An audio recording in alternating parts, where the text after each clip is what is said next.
Hey my lovelies paratha, आज कैसे हैं आप लोग। आई होप आप सभी अच्छे होंगे, स्वस्थ होंगे और मेरी स्टोरी लाइन को एंजॉय कर रहे होंगे। तो जो कोई भी मेरे चैनल पे नया विजिट कर रहे हो, प्लीज़ मेरे चैनल को लाइक शेयर सब्सक्राइब करना मत भूलिएगा। और अगर आप लोग को क्या ही बताऊँ मैं, खैर छोड़ो, आप लोग को जैसा भी लगे आप लोग अपनी राय देना मत भूलिएगा, ठीक है ना।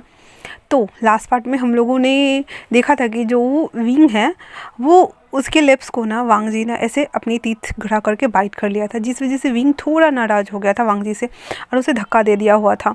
और धक्का देने के बाद अब विंग एकदम गुस्से में चिल्लाते हुए कहता है, क्यों क्यों नहीं कर सकता मैं, हाँ मैं आपका ओमेगा नहीं हूँ और आप मेरे अल्फ़ा हैं, यही ना, यही कहना चाहते हैं ना आप। हाँ ठीक है, मैंने माना कि आप मेरे अल्फ़ा हैं, पर मैंने आपको अल्फ़ा नहीं माना है। आपने मुझे बाइट किया, यहाँ मार्क दिया, इस वजह से मैं आपका ओमेगा बना। हम दोनों के बीच क्या रिश्ता है और क्यों नहीं मैं अपने लिए अलग पार्टनर चूज़ कर सकता हूँ, क्यों नहीं कर सकता हूँ। मिस्टर लान वांग जी, आप अपने आप को समझते क्या हैं। हाँ, मैं 4 सालों से बेबी की वजह से चुप था। मैं अपने हिस्से का प्यार चाहता था, इसी वजह से जब बेबी के बारे में मुझे पता चला तो मैं बस थोड़ा सा स्वार्थी हो गया था। इसका ये मतलब नहीं है कि आप अपना हक जमाएंगे मुझ पर। मैं कुछ भी करूँ, नन ऑफ और योर बिजनेस। सो अपने काम से काम रखिए। और इतना बोल करके अभी डोर को जैसे ही ओपन करने वाला होता है, वांग जी को इतना ज़्यादा गुस्सा आ रहा था उस पर, वो कहता है, ठहरो, आई सेड स्टॉप इट। इतना बोलना था कि विंग वहीं डोर पे रुक जाता है। वांग जी आता है और सीधे विंग को सीधा करता है और उसी डोर पे पिन अप करते हुए कहता है, क्या कहा तुमने, हाँ क्या कहा तुमने और कैसे कहा तुमने ये। उसकी आंखों में अभी गुस्सा नहीं था, वांग जी की आंखों में कोई गुस्सा नहीं था। उसे बहुत बुरा लग रहा था विंग के मुंह से ये वर्ड सुन करके कि वो उसको अपना अल्फ़ा नहीं मानता है, वो बच्चों का ओनली फॉर फादर है, क्योंकि वो शायद से उस रात की गलती है, जस्ट बिकॉज एक mistake, only one mistake. No, वो ऐसे अलाउ नहीं कर सकता है। यही नाराज़गी अभी वांग जी की आंखों में थी, कोई गुस्सा, फ्रस्ट्रेशन, इरिटेशन कुछ नहीं था। जो कुछ भी उसके अंदर चल रहा था वो सभी बाहर कुछ भी ऐसा नहीं पता चल रहा था।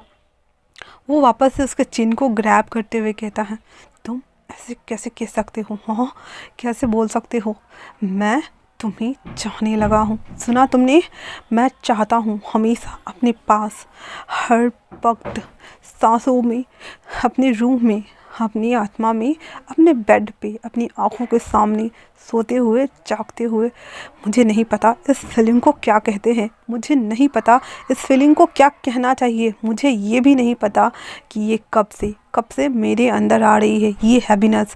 मुझे जो फील होती है ना, मैं क्यों फील करता हूँ, मैं क्यों अनसिक्योर फील करता हूँ जब भी मैं तुम्हें किसी और के आसपास देखता हूँ, दूसरों से हंस के बातें करते देखता हूँ। क्यों मुझे बुरा लगता है और क्यों मैं अभी जेलस फील कर रहा हूँ, जिस तरह से तुम उससे हंस के बातें कर रहे थे, उसने तुम्हें छुआ, तुम्हारे हैंड्स में हैंड डाल के उसने हैंड से किया, तुमने उसे ऐसा करने के लिए क्यों अप्रूव किया। विंग, तुम ऐसा कैसे कर सकते हो, तुमने उसे अलाउ कैसे किया। हाँ, और फिर वो उसके चेन को छोड़ते हुए उसके चेस्ट पे, आई मीन हार्ट के पास उंगली से पोक करते हुए कहता है, यहाँ और तुम्हारे दिमाग में हर जगह सिर्फ और सिर्फ मेरा ख्याल होना चाहिए, मेरा फीस होना चाहिए, मेरी रूह तुम्हारे रूह से मिलनी चाहिए विंग, अदरवाइज कोई भी नहीं, वरना तुम्हारी खैर नहीं। मैं नहीं जानता कि इसे कैसे एक्सप्लेन करते हैं, इसे कैसे एक्सप्लेन करना चाहिए। मुझे नहीं आता है कोई रोमांटिक सा डेट अरेंज करना, मुझे नहीं आता है कि मैं तुम्हें बुके लेके बोलूँ विंग वॉट एवर, जो भी, मुझे नहीं आता है कोई रोमांटिक सा सॉन्ग गाना, मुझे नहीं आता है उस रोमांटिक वे में तुम्हें प्रपोज करना। बट एक बात कंफर्म है। और फिर वो विंग को अपनी केज में लेता है, होल्ड करता है बहुत अच्छे से। इस बार वांग जी गुस्सा नहीं था, विंग जो कि पूरा शांत हो गया था और उसकी हर बात सुन रहा था। उसके लिप से अभी भी ब्लड आ रहे थे और वो बार बार अपने ब्लड को अपनी उंगली से साफ़ कर रहा था, बट फिर भी वो वांग जी की हर बात को सुन रहा था। वांग जी उसे अपनी खींच में लेता है, उसके सर पे एक अपने लेफ़्ट हैंड को राइट हैंड से उसके बैक को बहुत अच्छे से ग्रैब करके अपनी आगोश में छुपाते हुए उससे कहता है, विंग मुझे नहीं पता वो सब कैसे किया जाता है। मुझे ये भी नहीं पता है कि ये सब कब कब से शुरू हुआ है। मुझे ये भी नहीं जानना है कि ये क्यों हो रहा है। मैं अब समझ गया हूँ, तुम्हारा पास होना मेरी रूह को शांत करती है, मुझे उस बेचैनी में आराम दिलाती है, मेरी शख्सियत को आवाज़ देती है, मेरी अंतर आत्मा तक वो छू के जाती है। मुझे नहीं पता, इसीलिए शायद शायद जब भी मैं गुस्सा होता हूँ, फ्रस्ट्रेट रहता हूँ, जब मेरे हार्मोन्स चेंज होते हैं, जब जब भी मैं तुम्हारे करीब होता हूँ ना, वो सभी चीज़ें शांत हो जाती है। ये तुम्हारे सूदिंग और कामिंग फेरोमोन्स जब भी मैं इनहेल करता हूँ ना, और फिर वो एक बार उसके नेक ग्लैंड को, सैंड ग्लैंड को स्निफ करता और कहता है, मुझे अंदर तक, मेरी आत्मा को भी बहुत ज़्यादा रिलैक्स और माइंडफुलनेस में बदल देती है विंग। मैं नहीं जानता इस फीलिंग को प्यार कहूँ या पैसन कहूँ, ऑब्सेशन कहूँ या फिर कुछ और कहूँ, बस अब है, यही है, जो है यही है। अब मैं डरने लगा हूँ कि तुम वापस से अगर मुझे छोड़ के पेरिस चले गए और अगर कहीं और चले गए तो मैं तुम्हें कहाँ ढूंढूंगा। जाने से पहले एक बार बस मेरी रूह को बता के जाना विंग। मैं इस बार अपने आप को नहीं संभाल पाऊँगा, मैं नहीं संभाल पाऊँगा। इतना बोलने के साथ ही जो वांगजी था वो विंग को होल्ड किए ही बेहोश हो जाता है, क्योंकि जैसा कि मैंने पहले ही कहा था, वो जो दवाई साइड इफ़ेक्ट कर रही थी ना, तो उसे वॉमिट जैसा लग रहा था। उसके बाद वो उसे अजीब सा बेचैनी जैसा भी लग रहा था, उसकी सांसें भी हैवी हो रही थी।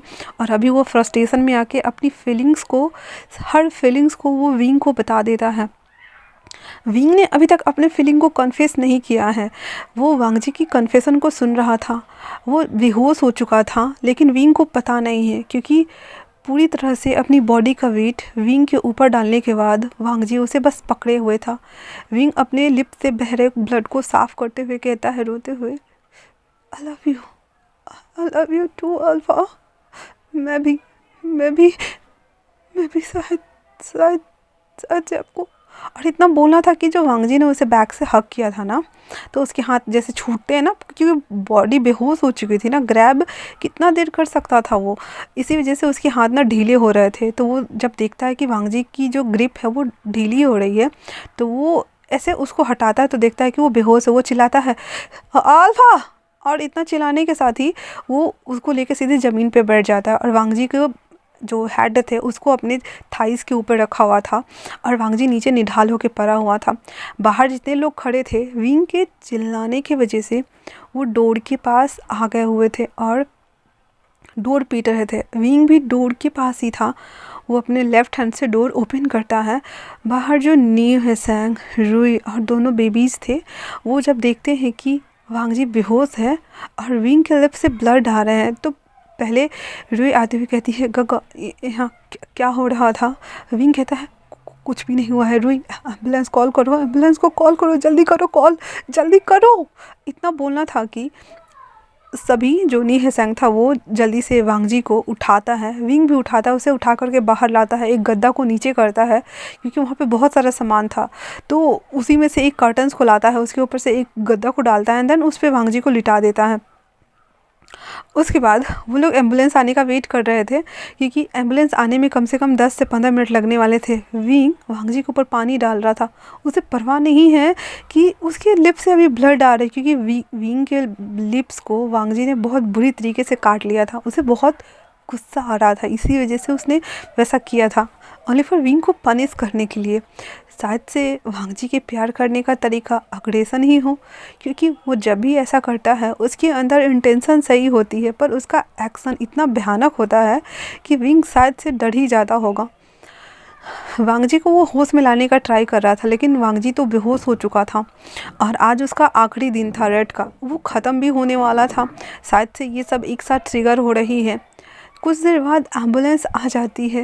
वांगजी को एम्बुलेंस में डाल के सभी लोग हॉस्पिटल के लिए निकल जाते हैं। उसे इमरजेंसी वार्ड में शिफ्ट करके डॉक्टर उनका चेकअप करते हैं। तब तक विंग ने सीचेन को, वेंचिंग को और यालनी सभी को बोल दिया हुआ था।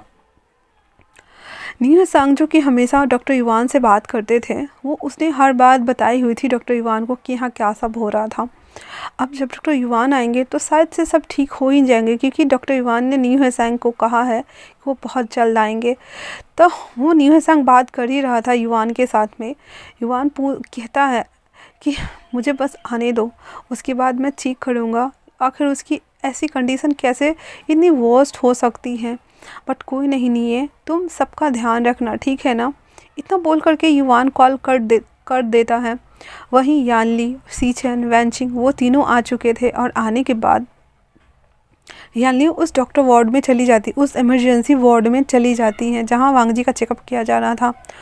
वांगजी का फुल टू चेकअप करने के बाद दोनों डॉक्टर यामिन, यानली और जो नॉर्मल सर्जन डॉक्टर थे वो दोनों बाहर आते और कहते हैं घबराने वाली कोई बात नहीं है सर, क्योंकि जैसा कि मैंने पहले ही कहा था उन्हें एनेस्थीसिया दिया गया था जो उन्हें 4 दिन तक बेहोश रखना था। बट वो आई डोंट नो कैसे इतने जल्दी होश में आ गए। बट ये सब उसी का बस साइड इफ़ेक्ट है जिस वजह से बीच बीच में ऐसे आते रहते हैं। वो फिज़िकली पूरी तरह से फिट हैं एंड वो ठीक हैं, पर हाँ ये सभी इफ़ेक्ट कुछ दिन तक उन्हें शायद से हॉन्ट करने वाले हैं, क्योंकि अब मुझे सच में पता नहीं है पर ऐसे कैसे उनकी बॉडी के अंदर ये सभी चीज़ें रिएक्ट करती हैं। बट बाकी कोई घबराने वाली बात नहीं है और पहले से उनके हार्मोन्स ज़्यादा स्टेबल लग रहे हैं। ये एक साइड से मिरेकल है। ये इतना बोल करके वो सर्जन डॉक्टर चले जाते हैं। यानली वेंचिंग से कहती है ताज्जुब है, सच में उसके हार्मोन्स चेंजेस जो हो रहे थे वो स्टेबल हैं, ये तो सच में वाकई मिरेकल है। उसके बाद जो विंग के लिप्स पे कट लगे थे उससे वो बोन्स करती है वेंचिंग और उसके ऊपर ऑइंटमेंट अप्लाई कर देती है। हालांकि उसके लिप्स से जो ब्लड था वो बहना बंद हो गया था और वो बैठा हुआ था और सोच रहा था किस तरह से वांगजी ने उसे अपना लव कन्फेस किया। सभी लोग वहाँ पे बैठे हुए थे। सीचन जो कि बहुत देर से विंग को नोटिस कर रहे थे, वो उसके पास जाते हैं और कहते हैं विंग क्या कोई बात है। विंग कहता है मुझे आप सबसे कुछ कहना है। इतना बोल करके विंग उठता है, थोड़ी दूर आगे जा कर के सबके बगल से बैक करते हुए खड़ा हो जाता है। ओनली फॉर सब लोग उसका बैक देख रहे थे और वो कहना शुरू करता है आज मेरी अल्फ़ा ने अपना लव कन्फेस किया है मुझे। फिर वो सबकी ओर मुड़ते हुए कहता है मुझे नहीं पता मुझे खुश होना चाहिए, दुखी होना चाहिए, नाराज़ होना चाहिए या खुशियाँ मनानी चाहिए। गगा सीजिए, वैंचिंग सीजिए, रुई तुम्हारे गगा बहुत अच्छे हैं, वो बहुत प्यार करते हैं मुझसे और बेबी से, इवन आप सबसे। बट वो अपनी फीलिंग नहीं कह पाते हैं। जिस तरह से उन्होंने अपना लव कन्फेस किया है मुझे एक पल के लिए लगा जैसे मैं किसी की स्पीच सुन रहा हूँ, पर उसकी हर एक बात मेरे रूह में उतर गई है। वो सच में मुझसे प्यार करने लगे हैं, पर उन्हें पता ही नहीं है सीजी। इतना बोलते हुए विंग अपने घुटनों पे आ गया था और बैठ चुका था। अपने दोनों हाथों से अपने मुंह को छुपाते हुए रोना शुरू करते हुए कहता है और मैं कितना बड़ा बेवकूफ़ था, मैंने कभी नहीं समझा उनकी फीलिंग्स को। गलती होती तो शायद से माफ़ भी कर देते। मुझे समझना चाहिए था उनके अग्रेसन के पीछे, उनके उस ऑब्सेशन के पीछे ही शायद से उनका प्यार हो। जब भी मैं किसी और के करीब गया वो हर वक्त मुझे उन सब से खींच के बाहर लाते और मुझे कहते कि वो उसका है, मैं उसका हूँ और सिर्फ मैं उसको बिलोंग करता हूँ। मैंने क्यों नहीं समझा कि वो जी मैंने क्यों नहीं समझा कि वो मुझसे प्यार करने लगे। जी मैं क्या करूँ। तो यानी वेंचिंग, रुई तीनों वहाँ आती है और तीनों उठा करके उसे बेंच पे बैठाती हैं। सीचेन भी आके बैठ गए हुए थे और न्यू सांग भी बैठे हुए थे। रुई उसके हाथों को अपने हैंड में लेते हुए कहती है क्या सच में गगा ने लव कन्फेस किया। तो विंग कहता है जब वो आज जो आया था ना बिजनेसमैन, रुई याद है ना तुम्हें। हाँ तो जब मैं उसे हैंड चेक कर रहा था तुम्हारे गगा बहुत ज़्यादा जेलिस हो गए थे। मैं हंसूं या मैं रोऊं मुझे समझ नहीं आ रहा। इसी वजह से उन्होंने मुझे, मैं समझ गया हूँ, वो मुझे हर्ट करते हैं क्योंकि वो अपनी फीलिंग को लेकर फाइट कर रहे हैं।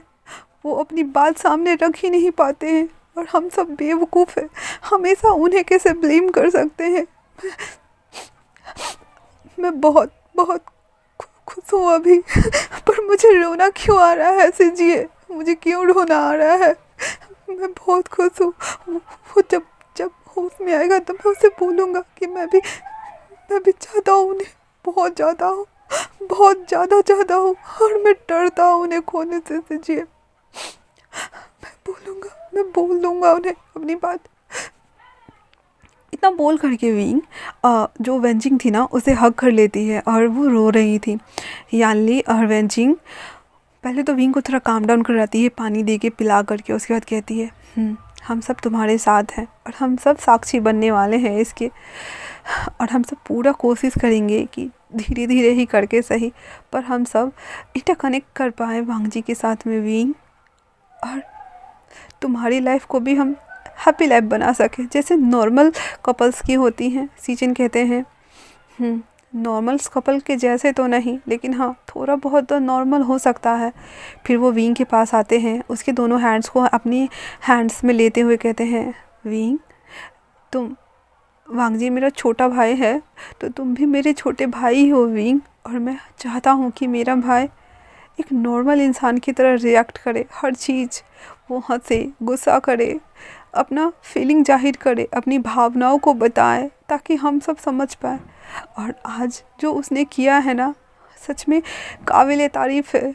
मेरा भाई थोड़ा सा तो चेंज हुआ है और ये सब तुम्हारी वजह से हुआ है। मैं बहुत खुश हूँ विंग, अब देर मत करना और उसे छोड़ के भी मत जाना, ठीक है ना। विंग हाँ में सर हिला देता है।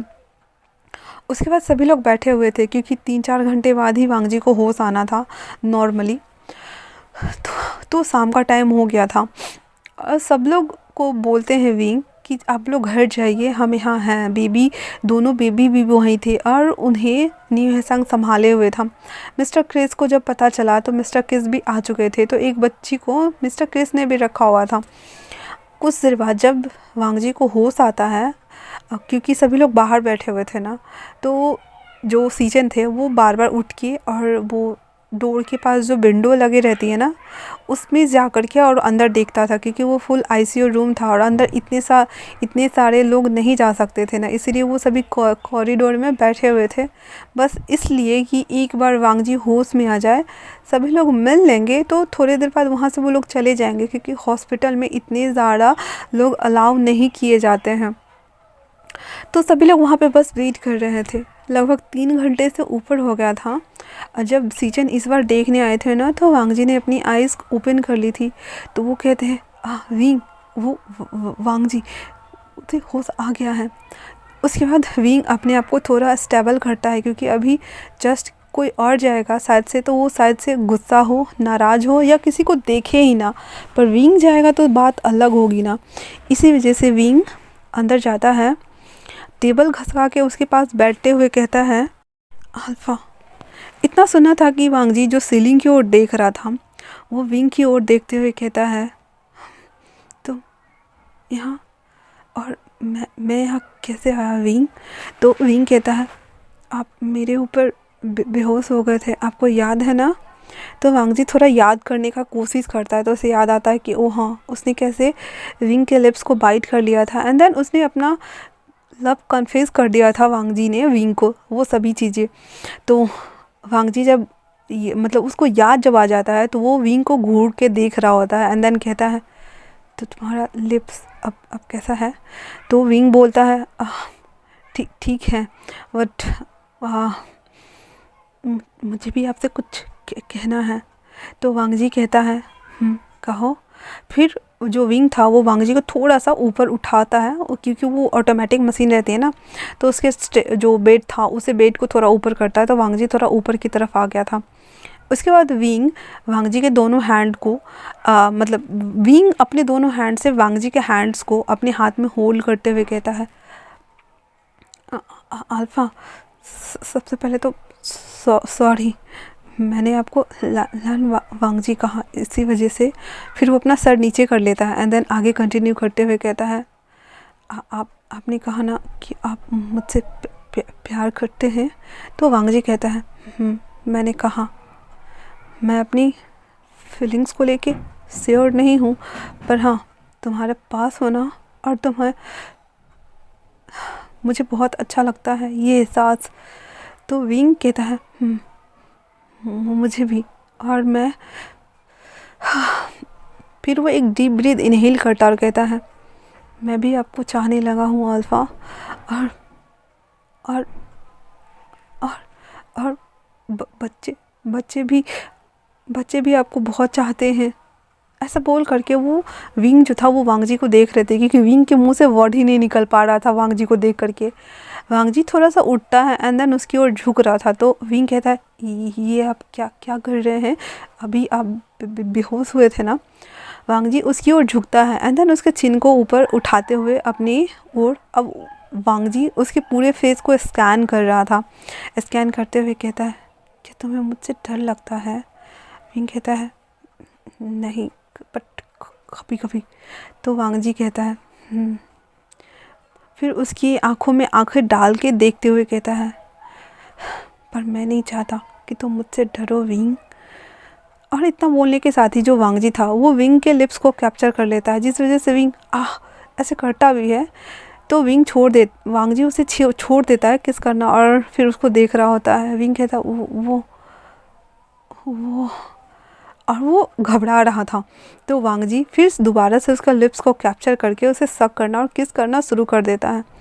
वो धीरे धीरे से उसका लिप्स को सक कर रहा था, क्योंकि उसे पता है कि उसने अभी जस्ट क्या किया है विंग के लिप्स के साथ में, उसे डायरेक्ट बाइट ही कर दिया था। उसके बाद किस करने के बाद कहता है, तो आज के बाद कभी भी तुम किसी और मैन को ऐसे टच नहीं करोगे, है ना विंग? विंग हाँ में मुंडी हिला देता है। उसके बाद जो वांगजी था वो विंग को ऐसे अपनी ओर खींचता है एंड देन गले लगा लेता है। विंग तो पूरा शॉक। और वांगजी जो था एक डीप ब्रीथ इनहेल लेते हुए कहता है, हाँ ये सबसे अच्छी जगह है, सबसे सेफेस्ट जगह है मेरे लिए विंग। इतना बोल करके वो दोबारा से उसके फोरहेड पे किस करता है। तब तक सीचन अंदर आ गए हुए थे। तो वो कहता ये देखना था कि भाई साहब वांगजी, वो विंग को छोड़ देता है और विंग लाइक ये क्या है, क्योंकि उसे अचानक से छोड़ के और वांगजी एकदम नॉर्मल हो गया था। एंड देन वो अपनी नज़रों को चुरा रहा था और उसके कान रेड हो गए थे। फर्स्ट टाइम जब विंग, सीचन, बाकी अदर्स जो बाहर विंडो से झांक के देख रहे थे, देखे कि किस तरह से वांगजी ऐसे सडन विंग को छोड़ा एंड देन उसके कान रेड हो चुके हैं और वो अपनी नज़रों को चुरा रहा है। द लान वांगजी, खरूस, अकड़ू, अरियल इंसान अभी अपनी नज़रों को चुरा रहा है।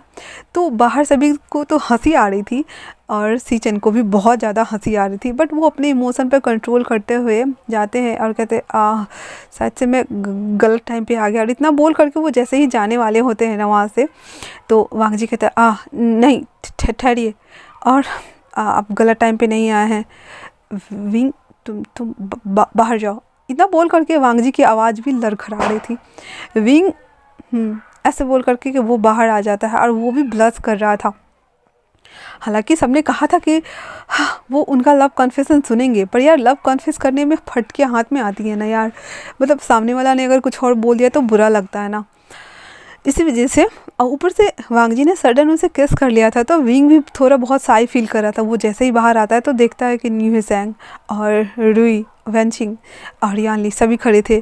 तो नीहसेंग विंग के ऊपर कूदते हुए कहता है, विंग, वीगा वीगा वीगा वीगा वीगा वीगा, आपने आप फट्टू एक नंबर के। और इतना बोल करके उतर जाता और बोलता है, हाँ मुझे लगा था अब रोमांटिक वे में उन्हें लव कन्फेस करूँगे, जैसे मुझे युवान को कन्फेस किया था, पर ये क्या था?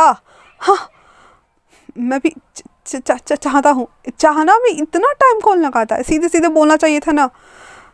विंग कहता है, वो मुझे कभी कभी मेरे आल्फा से डर लगता है, यू नो ना, वो नॉर्मल इंसान नहीं है। तो रूही कहती है हाँ नहीं है, इसीलिए तो वो आपको इतना चाहते हैं ना। विंग कहता वो तो है। और इतना बोल करके, और वो ब्लश कर रहा था, तो वैंचिंग उसके सर पे हाथ रखते हुए कहती है हाँ, एक दिन सब कुछ ठीक हो जाएगा तुम दोनों के बीच आसियान। यानली जो कि थोड़ा नाराज़ चल रही थी पहले, बट अब वो खुश थी, क्योंकि अब उन्हें भी पता है ना कि वांगजी ने उसे लव कन्फेस कर दिया है।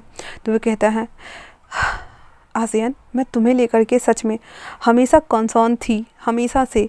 और मुझे हमेशा ये लगा रहता था कि कहीं तुम्हारे साथ कुछ बुरा ना हो जाए।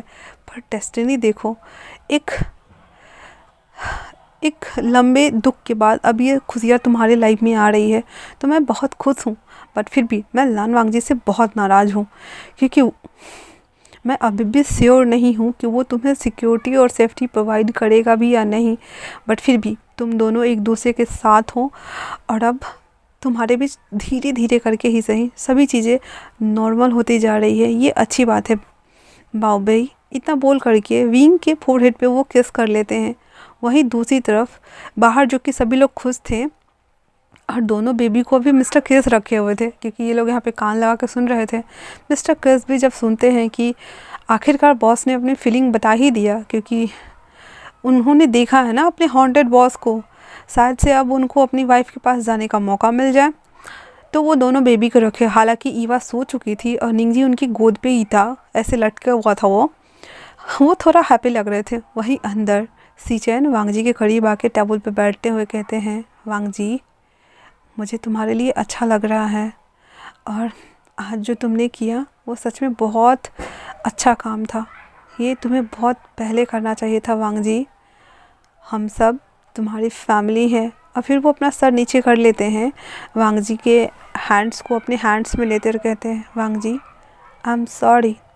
इतना बोल करके तो आज के लिए इतना ही। अब नेक्स्ट पार्ट में बताऊंगी। तो कैसा लगा आप लोग को ये पार्ट, मुझे ज़रूर बताइएगा। अब धीरे धीरे करके एक तो नहीं, बट हाँ, इन दोनों की लाइफ थोड़ी बहुत स्टेबल होना शुरू हो गई है। बट फिर भी अभी ब्लड की गुत्थी बची हुई है, और भी बहुत सारे कुछ हैं जो सुलझाना बाकी है। तो धीरे धीरे करके हर चीज़ इनकी लाइफ में क्लियर हो जाएंगी। पर हाँ, जो टॉक्सिसिटी विंग और वांगजी की लाइफ में थी, वो शायद से अब दूर हो जाएंगी। शायद से अब इनकी लाइफ में जेलसी, थोड़ा बहुत एंगर, और उसकी जगह पर ढेर सारा प्यार ले ले। तो कैसा लगा आप लोग को ये पार्ट, मुझे कमेंट्स करके ज़रूर बताइएगा। तब तक के लिए थैंक्स फॉर वॉचिंग।